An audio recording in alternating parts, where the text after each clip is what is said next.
Hello everyone. आज का हमारा सवाल है concentration of Ag plus ion in a saturated solution of Ag2C2O4 is this much.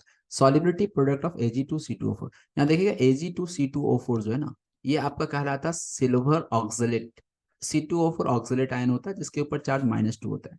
जब इसे हम आयनाइज करेंगे तो ये आपका 2Ag प्लस बनाएगा, C2O4 - 2 आ जाएगा। यदि हम मान ले Ag2C2O4 के सॉल्युबिलिटी को S, तो ऐसे में ये आ जाता है 2S और ये आ जाएगा S। सिंपल, जिस तरह से मोल्स को डिसोसिएट करने के बाद लिखते हैं, सेम है यहाँ पे सॉल्युबिलिटी आ गया मोल्स की जगह पे, और कोई नया चीज है नहीं। कॉन्सेंट्रेशन की जगह पे यहाँ पे हम सिंपली सॉल्युबिलिटी लिख रहे हैं। यदि हम KSP की बात करें तो KSP का जो एक्सप्रेशन होगा वो Ag प्लस का स्क्वायर होगा, और ये ऑक्सलेट आयन C2O4 - 2 इसका पावर 1 ही रह जाएगा। आपको KSP निकालना है तो KSP के लिए सिंपली ये और ये वैल्यू पता होना चाहिए। यदि हम सवाल को पढ़ें तो concentration of Ag plus in a saturated solution of this is इतना, मतलब Ag प्लस का कॉन्सेंट्रेशन सवाल में दिया गया है, और Ag प्लस का कॉन्सेंट्रेशन S के टर्म में क्या है 2S। तो कहने का मतलब ये हुआ कि 2S का जो वैल्यू है ये आपको गिवन है 2.2 इंटू 10⁻⁴। ये -14 हो गया, -4 है। तो यहाँ से S के वैल्यू की हम बात करें तो 2 से डिवाइड कर देते हैं, 2.2/2 इंटू 10⁻⁴। तो ये आ गया 1.1 इंटू 10⁻⁴। ये S का वैल्यू आपको पता चल गया। अब हमें KSP का वैल्यू निकालना था। Ag प्लस का कॉन्सेंट्रेशन, Ag प्लस का कॉन्सेंट्रेशन तो 2S के बराबर ही है, यही है Ag प्लस का कॉन्सेंट्रेशन, तो डायरेक्ट हम यही वैल्यू पुट कर देंगे,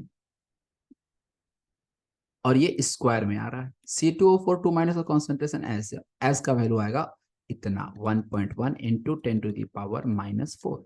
इसे आप सॉल्व कर लोगे अब आगे, तो 2.2 का स्क्वायर करोगे तो ये आ जाता है 484 के अप्रॉक्स आ जाएगा, इंटू 10⁻⁻, ये 1.1 यहाँ पे आपका प्रेजेंट है, -4 का पावर 2 करोगे तो ये -8, और यहाँ से -4 ये -12 हो जाएगा।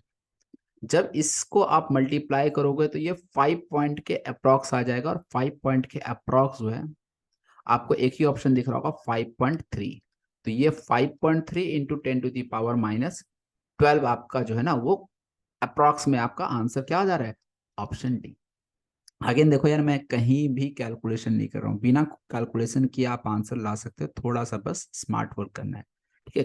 क्योंकि हमें सही आंसर तक पहुंचना है, तो हमें देखो यहाँ पे 4.84, 1.1 मल्टीप्लाई, यानी कि हम मल्टीप्लाई करने बैठे हैं, हमें पता है 4.8 मतलब 5 के बहुत क्लोज है, और ये 1 से थोड़ा बड़ा है, तो ये जो मल्टीप्लाई करने पे जो रिजल्ट मिलेगा वो आपको 5 के अप्रॉक्स मिलेगा, या 5 से थोड़ा बड़ा मिलेगा।